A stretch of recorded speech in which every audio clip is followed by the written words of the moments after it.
Hey guys, in this video, I'm going to show you how to animate in Blockbench. Animation is used to bring models to life through movement and actions.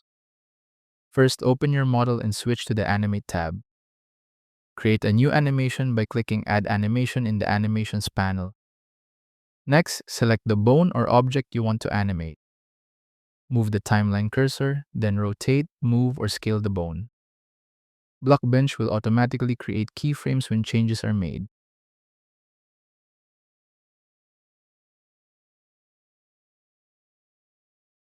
You can preview the animation by clicking the play button on the timeline. If you want to smooth out the animation, select all keyframes by pressing Ctrl+A.